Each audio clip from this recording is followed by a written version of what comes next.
allons traiter de la fonction d'audit interne. Nous allons mettre en contexte un peu pourquoi on parle de la fonction d'audit interne.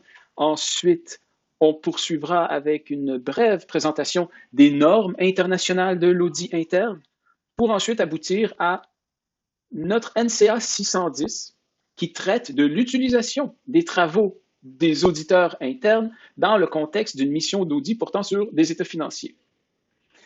La mise en contexte nous permet de comprendre un peu ce que les auditeurs internes font. Ils répondent aux besoins de plusieurs acteurs et sont au cœur de la gouvernance des sociétés. Acteurs et sont au cœur de la gouvernance des sociétés.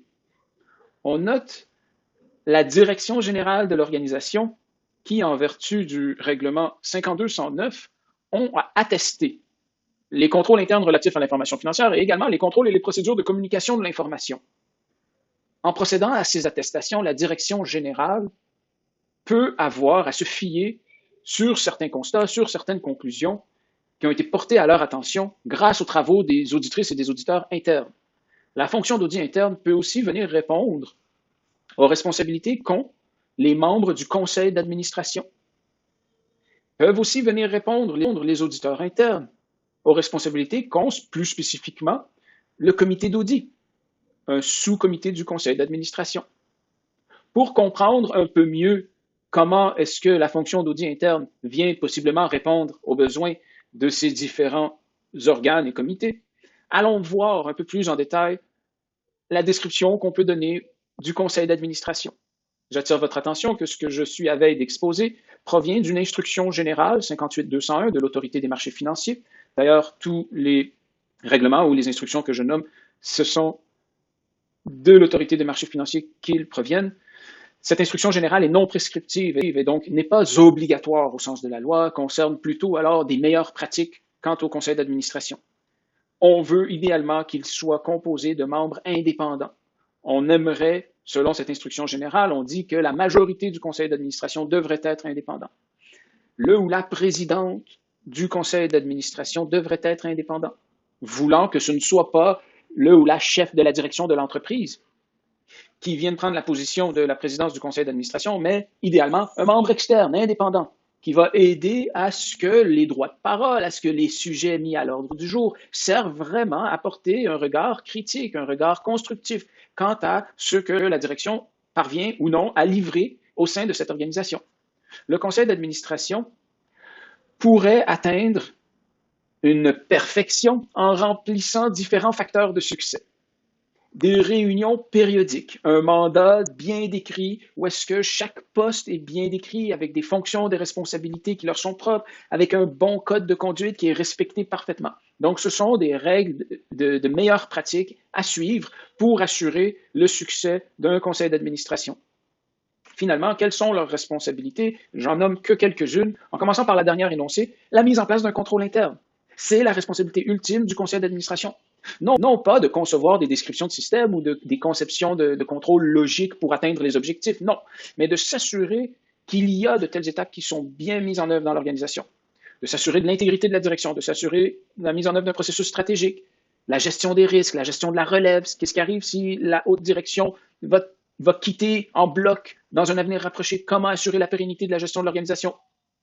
Par ailleurs, le comité d'audit se doit d'être mis en place au sein d'un conseil d'administration pour les sociétés cotées. On s'attend à ce qu'il soit composé de 3 membres qui ont des connaissances en information financière. La relation avec les auditeurs est aussi déléguée à ce comité-là. Tant les auditeurs internes que les auditeurs externes vont avoir une certaine relation avec le comité d'audit.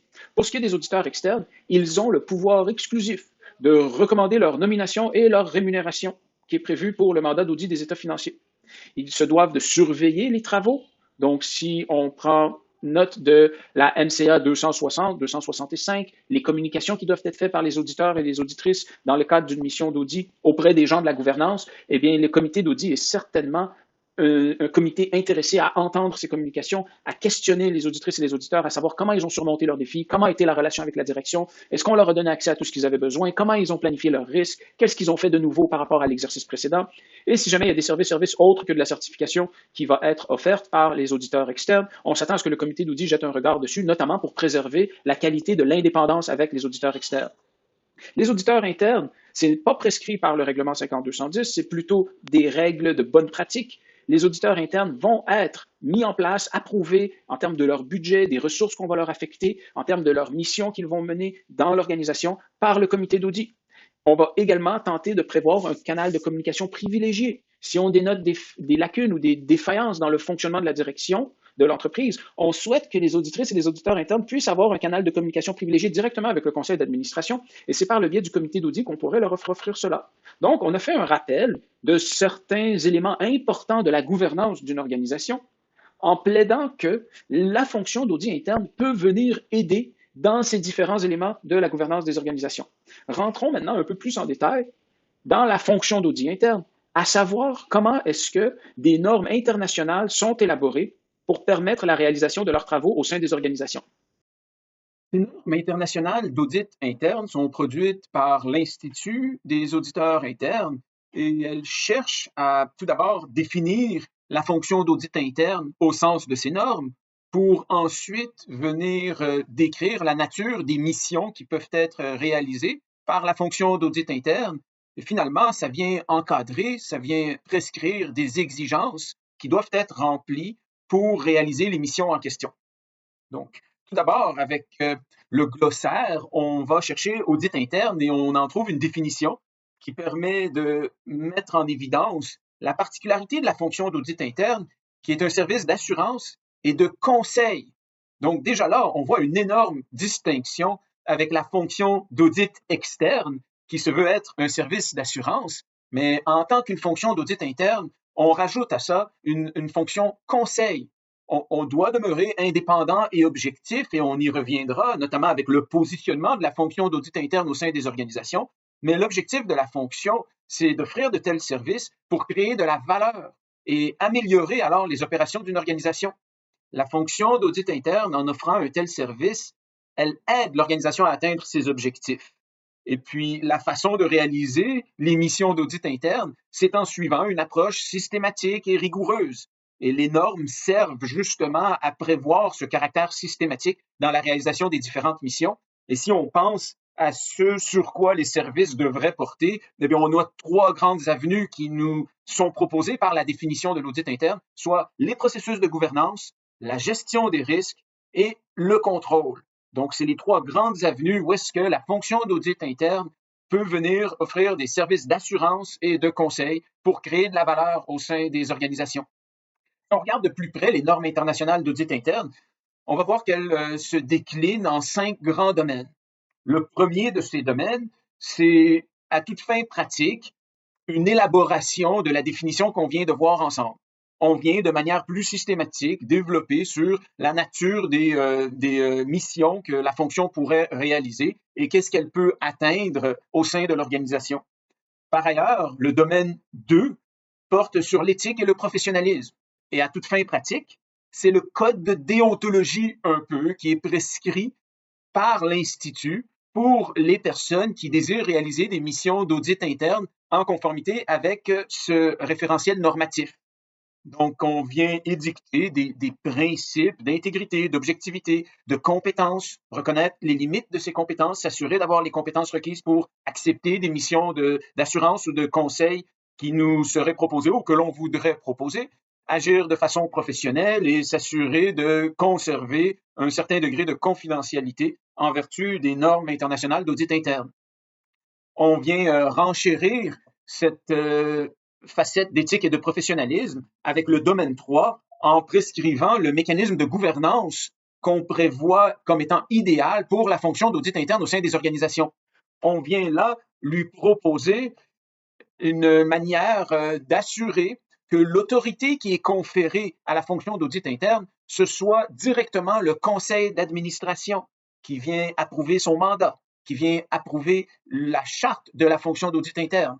C'est l'organe de gouvernance ultime de l'organisation qui devrait conférer alors le pouvoir à la fonction d'audit interne. On vient mettre en place certains principes relatifs à l'indépendance et aux mécanismes de surveillance qui seraient à prévoir autour de la fonction d'audit interne au sein des organisations. Le domaine 4 et le domaine 5, c'est là la réalisation des missions. La gestion de la fonction d'audit interne, elle se veut comme un peu une manière de gérer la qualité des travaux qui seraient réalisés par la rubrique domaine 5, réalisation des activités. Eh bien, le domaine 4 va prévoir, assurez-vous d'avoir une stratégie, assurez-vous de suivre une méthodologie systématique, rigoureuse, qui serait appliquée de façon uniforme au sein de vos missions. Planifiez vos travaux, assurez-vous de gérer et de communiquer adéquatement avec le positionnement que vous aurez en fonction de la gouvernance de la fonction d'audit interne qu'on parlait au niveau du domaine 3. Et finalement, le domaine 5, c'est la réalisation des missions jusqu'à leur documentation et la communication qui en serait requise pour informer les parties prenantes intéressées des résultats des travaux de la fonction d'audit interne. Les domaines 2 à 5 vont contenir alors des principes comme ceux que j'ai un peu expliqués, notamment au niveau du domaine 2. Et par ailleurs, il va y avoir des normes. Et les normes vont se diviser en exigences qui doivent être remplies pour considérer que les missions sont réalisées en conformité avec ce référentiel normatif. Et il va y avoir des éléments à prendre en compte, comme des modalités d'application. Finalement, on va nous donner des précisions sur la manière dont on peut faire la preuve que les travaux sont réalisés en fonction du référentiel normatif de l'Institut des auditeurs internes. Ces indications-là vont être modulables et peuvent notamment être adaptées à des secteurs particuliers comme des entités de plus petite taille ou encore le secteur public. C'était les normes internationales d'audit interne. En ce qui concerne leur implantation au sein des organisations, dans les diapos qui suivent, je propose 4 positionnements, soit un subordonné à la direction financière, un subordonné à la direction générale à ex-aequo avec la direction financière et les autres directions de l'entreprise, un positionnement subordonné au comité d'audit directement, et finalement, un positionnement double, soit subordonné à la fonction d'audit interne, mais également lié à la direction générale. Et je vous dis, c'est celui qui est, selon les meilleures pratiques, à préconiser. Un lien fonctionnel d'autorité directement avec le comité d'audit qui approuve les budgets, qui approuve les missions qu'on va exécuter, mais par ailleurs, un lien administratif nécessaire avec la direction générale, notamment pour nous permettre l'accès aux données de l'organisation, pour nous permettre d'avoir accès au personnel de l'organisation, pour que des ressources nous soient adéquatement allouées dans le fonctionnement de l'organisation, pour qu'on puisse mener à terme nos objectifs en tant que fonction d'audit interne. Donc, c'était les quelques mots qu'on voulait voir, qu'on voulait discuter sur la fonction d'audit interne, sa mise en contexte et son référentiel normatif. Maintenant, tournons-nous, en terminant, vers la NCA 610. Toute la discussion d'introduction sur le référentiel, la manière dont les missions des auditeurs internes sont menées, la mise en contexte, c'est pour aboutir possiblement à son utilisation dans le cadre d'une mission d'audit des états financiers. Vu qu'on a une fonction qui est censée être indépendante et qui fonctionne de manière objective dans ses travaux au sein de l'organisation et qui observe comment est-ce qu'ils font au niveau de la gouvernance, au niveau de la gestion des risques, au niveau du contrôle interne, la question qu'on se pose, pourquoi ne pas en faire une utilisation? Pourquoi ne pas rapatrier leurs travaux en tant qu'élément probant dans nos missions d'audit? C'est ce que nous voyons ici en rappelant tout d'abord qu'on ne peut d'aucune manière atténuer notre responsabilité. Même si on décide de faire appel aux conclusions des travaux des auditeurs internes, ou encore on leur demande de travailler pour nous dans certaines missions particulières, la responsabilité incombe toujours à l'associé signataire du rapport qui serait joint aux états financiers, le rapport d'audit, et à l'équipe d'audit. Par ailleurs, on va voir au niveau des exigences que la première chose à se questionner, c'est quant à la pertinence d'utiliser les travaux d'audit. Et c'est une exigence.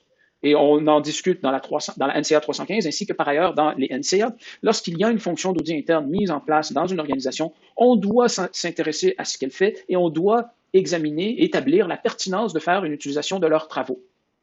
En ce sens, on va notamment se questionner sur quel est son statut. Et là, je rappelle la norme d'implantation.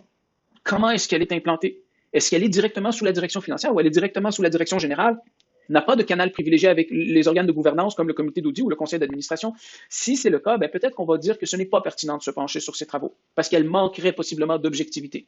On va se questionner sur sa compétence. On va se questionner sur l'approche qu'elle utilise pour mener ses travaux. Comme je disais tantôt, ce n'est pas obligatoire qu'une fonction d'audit soit mise en place dans une organisation. C'est encore moins obligatoire qu'une fonction d'audit procède à ses travaux en conformité avec le référentiel normatif que je vous proposais de l'Institut des auditeurs internes. Mais néanmoins, si on veut examiner et établir la pertinence d'utiliser leurs travaux, on doit se questionner sur ces différentes facettes, dont notamment le caractère sophistiqué de leur approche. Est-ce que c'est systématique, c'est méthodique leur manière de travailler? Ils documentent les choses, ils planifient leurs choses, ils s'assurent de couvrir les angles les plus importants dans le cadre de leurs travaux à réaliser. Une fois qu'on a déterminé la pertinence, là, on peut avoir deux options. D'une part, on peut utiliser certains des travaux qu'ils ont exécutés dans le cadre de leur organisation interne, la fonction d'audit interne, et les rapatrier dans notre dossier pour qu'ils deviennent, ces conclusions de leurs travaux, des éléments probants dans le cadre de notre mission. Pour ce faire, on doit se coordonner, bien sûr, s'assurer qu'ils auront achevé leurs travaux prévus dans des délais qui nous conviennent pour notre mission d'audit. On doit bien comprendre leurs travaux et on doit faire des procédures pour évaluer la qualité et le caractère approprié d'utiliser ces travaux comme des éléments probants pour notre mission d'audit. Par ailleurs, c'est possible même qu'on recourt à une assistance directe, qu'on ait recours à une assistance directe de la fonction d'audit interne. Ce qui voudrait dire comme s'ils nous prêtent certaines de leurs ressources pour qu'elles deviennent membres de notre équipe d'audit des états financiers et qu'on puisse alors les diriger, les superviser et réviser leurs travaux. Cette option requiert une entente écrite avec l'entité d'une part, mais également avec la fonction d'audit interne et l'équipe d'audit externe, s'assurer qu'on a préservé l'objectivité et l'indépendance de la fonction d'audit interne dans le cadre de ses travaux, s'assurer que son implantation est suffisamment bonne pour permettre qu'il soit assigné à des tâches de la fonction d'audit externe, et on a besoin d'avoir une supervision beaucoup plus accentuée dans le cadre de cette assistance-là que dans celui où on faisait utilisation de leurs travaux.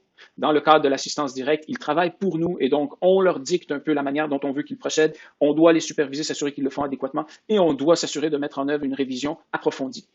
Ça termine ce qu'on souhaitait voir sur l'utilisation des travaux des auditeurs internes. On voit là alors une autre source potentielle d'éléments probants, intéressants, qui peuvent être utilisés dans le cadre d'une mission d'audit des états financiers.